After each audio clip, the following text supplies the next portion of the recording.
de la cigarette. Mais là, moi, je suis pogné avec cette maudite cigarette-là, puis pourquoi faudrait que je paye encore pour ça? Vendredi dernier, Georges-Émile Légaré se présente à l'urgence de l'hôpital Saint-François d'Assise. Il a de la difficulté à respirer et à marcher. Après plusieurs heures à l'hôpital, il n'en peut plus et demande de sortir à l'extérieur pour fumer. Infirmières et médecins le lui refusent catégoriquement. La cigarette que je prendrais, là, je pense pas qu'elle change grand-chose dans ma condition. Rendu au point où je suis rendu, là, cette cigarette-là fera pas grand changement. Mais si je la fume pas, je sais que je vais souffrir. Je veux pas souffrir pour rien, pas un cave. Georges-Émile Légaré va finalement signer un refus de traitement et quitter l'hôpital. Si la pratique n'est pas courante, elle n'en est pas moins obligatoire pour quiconque refuse de se conformer à une prescription médicale en milieu hospitalier. Parce que c'est pas seulement que les soignants qui sont responsables vis-à-vis du plan de traitement.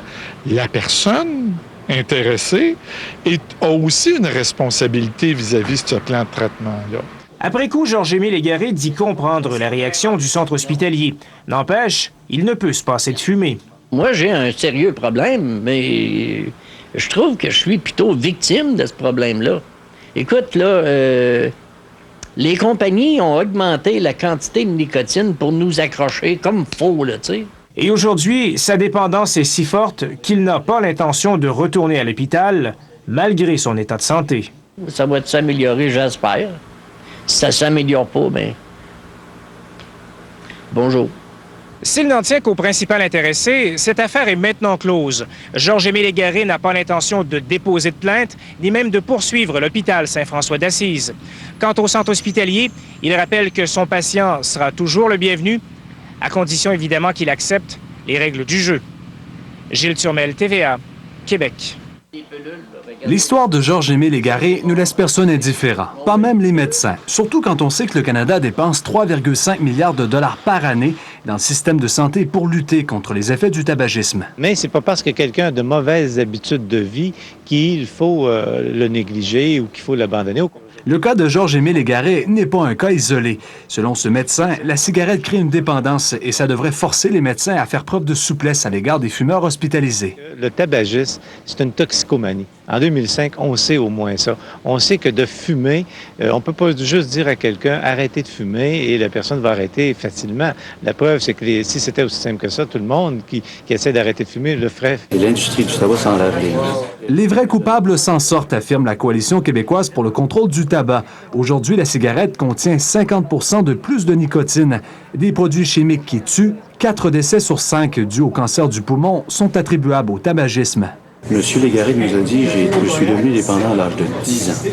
Et à cette époque-là, les compagnies savaient très bien ce qu'elles faisaient. Mais doit-on pour autant évincer ceux qui refusent de céder eux-mêmes? Un médecin, un personnel médical a le droit de refuser de traiter quelqu'un si l'activité à laquelle il veut s'adonner est précisément contre-indiquée par les soins qu'il est lui-même venu chercher à ce moment-là à l'établissement. Je peux comprendre le personnel médical. Par ailleurs, là, il y a des accommodements qui sont faits. Ce qui n'aurait peut-être pas été le cas cette fois-ci, selon le Conseil de protection des malades. Et ça fait réagir autant les fumeurs que les non-fumeurs. Fumer, il a été à l'hôpital pour se faire soigner les poumons? Oui, exactement. Bon, mais non, c'est pas correct. Il faudrait leur donner une chance parce que moi, j'ai jamais fumé, mais il paraît que c'est pas facile. Le ministre Philippe Couillard est toujours en vacances. Personne au ministère de la Santé ne commente la situation. Mais parions que le cas de Georges-Émile Légaré en fera réfléchir plus d'un, surtout les fumeurs. David Couturier, TVA, à Québec.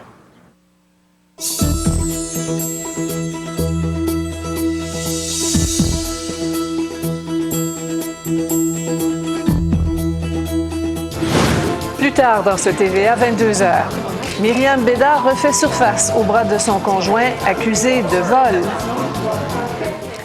Et que les sourires étaient radieux sur les visages des responsables de la NASA. Tout le monde avait en tête les images de la catastrophe de Columbia il y a 2 ans.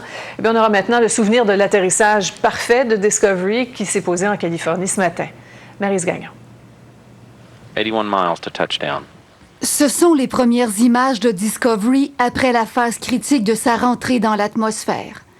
Un moment crucial qui rappelle la tragédie de Columbia. Au centre de contrôle, on respire bien sûr un peu mieux. La navette poursuit sa descente en pleine nuit pendant une vingtaine de minutes vers la base d'Edwards en Californie. Puis, elle touche le sol. Un atterrissage parfait. And Discovery is home. C'est donc un dénouement heureux au terme d'un voyage qui aura duré 14 jours. Une mission qui aura eu son lot d'imprévus, débris, inspections, réparations. La NASA n'avait rien laissé au hasard. Aujourd'hui, les responsables sont heureux et soulagés. Today we honored the Columbia crew. We brought Discovery home safely. It's a great day. Aujourd'hui, nous rendons hommage à l'équipage de Columbia. Nous avons ramené Discovery à la maison en toute sécurité. C'est un grand jour. Un grand jour aussi pour les 7 astronautes, dont Eileen Collins, aux commandes de la mission. We have had a fantastic mission. En cours de route, quand on essaie de faire quelque chose qui est plein de défis, on va rencontrer la défaite. C'est ce qui s'est passé avec Columbia. Mais ce qu'il faut faire à ces moments-là, c'est il faut apprendre des leçons et il faut recommencer. Il ne faut pas abandonner. C'est donc sur le dos d'un Boeing que la navette sera transportée vers Cap Canaveral, en Floride. Prochaine mission, Atlantis, le 22 septembre prochain. Mais seulement si la NASA règle une fois pour toutes le problème d'isolant du réservoir externe. En attendant, l'heure est à la réjouissance. Wish I could have taken all of you up there with us. Maryse Gagnon pour le réseau TVA. Eh bien, une semaine après l'écrasement de l'Airbus d'Air France à Toronto, des travailleurs ont commencé à dégager les morceaux de la carcasse calcinée, mais l'enquête est loin d'être terminée. Un nouvel élément s'est ajouté aujourd'hui. Environnement Canada a affirmé que de fortes bourrasques ont soufflé et de façon perpendiculaire à la piste quand l'avion a voulu atterrir. Mais il est encore un peu trop tôt pour déterminer si ça a joué un rôle dans l'accident. Et les passagers n'ont pas dit leur dernier mot. Un deuxième recours a été déposé contre les pilotes et copilotes Air France, l'aéroport de Toronto et Airbus.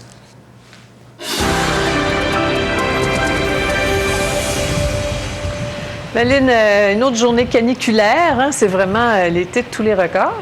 Oui, absolument, Sophie. Écoutez, depuis le début de l'été, on est à 19 jours au-dessus de 30 degrés, alors que la moyenne pour les 3 mois d'été est habituellement de 7 jours. Écoutez, depuis le début juin, on est déjà à 26 jours au-dessus des 30 degrés. Aujourd'hui, c'en était une autre. Demain, ça demeure encore très chaud et humide. Par contre, on aura des averses et des orages en après-midi. Je vous donne les détails un petit peu plus tard. Ça va faire du bien. Oui, merci. À tantôt.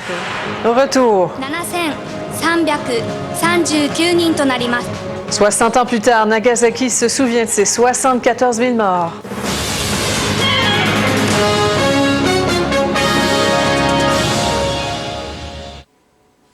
Arrêté et interrogé le mois dernier, il aurait volé une vingtaine de tableaux à une artiste montréalaise. Est-ce qu'on peut vous parler maintenant? C'est accompagné de l'ex-médaillé olympique. L'homme de 50 ans s'est présenté au tribunal.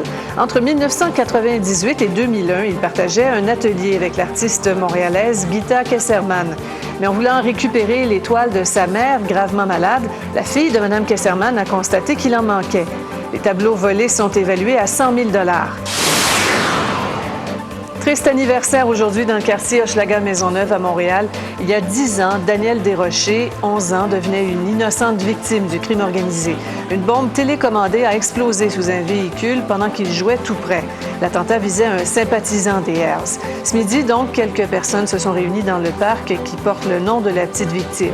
C'est important aussi de voir qu'après 10 ans de combat, qu'il y a eu peu de résultats. La mère de Danielle Desrochers, qui est décédée l'an dernier, a mené une longue croisade contre les motards.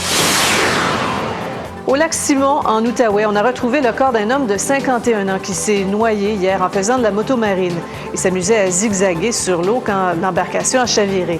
Il ne portait pas de gilet de sauvetage, tout comme la femme qui l'accompagnait. Il y a un bateau qui a compris ce qui a été sauvé la femme, mais l'autre, il a eu le temps de couler. La victime est un homme de Saint-Eustache.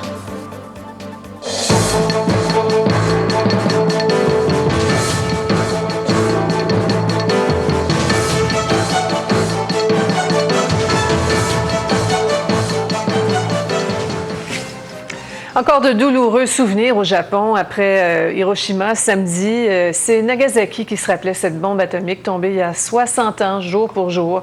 Et il y avait cette question aujourd'hui, pourquoi a-t-il fallu une deuxième bombe? Les Américains diront probablement parce qu'il n'y avait toujours pas eu de capitulation, mais les Japonais ont une autre réponse. Non, Marion. 339人となります。 La commémoration du 60e anniversaire du bombardement atomique des Américains sur Nagasaki, ville portuaire du sud du Japon, c'est le souvenir de 74 000 morts. 前田夏子さん。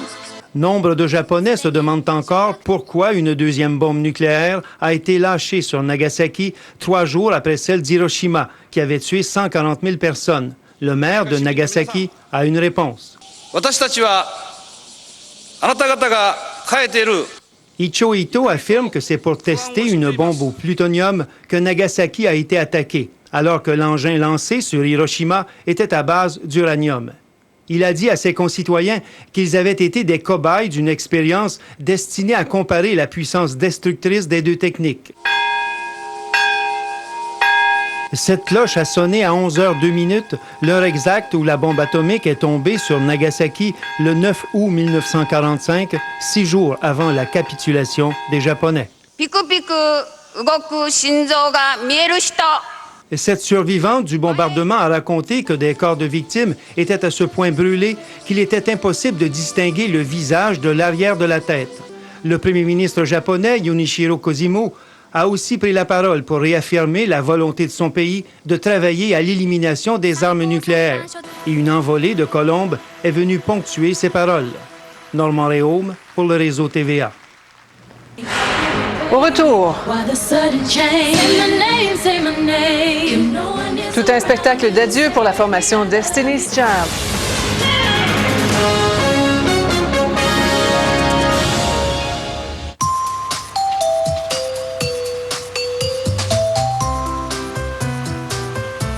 Plein d'essence, $53. Être là au bon moment, lorsqu'il décidera de revenir à la maison, ça n'a pas de prix. Cet été, utilisez votre carte Mastercard et vous pourriez gagner une nouvelle voiture et le plein d'essence à vie pendant notre concours Roulez gratis. Et obtenez 3 chances de gagner à votre station-service.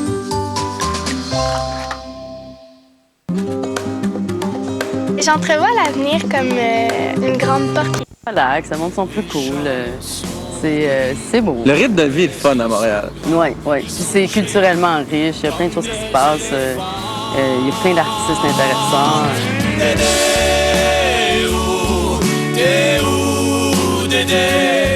C'est vrai que c'est relaxant à Montréal, Audrey. En particulier à la terrasse des Éclusiers, ici, nous allons faire un beau drink. Très agréable. En tout cas, je suis très content que tu daignes t'arrêter quelque temps à Montréal, cette petite ville. Mais avec toi, c'est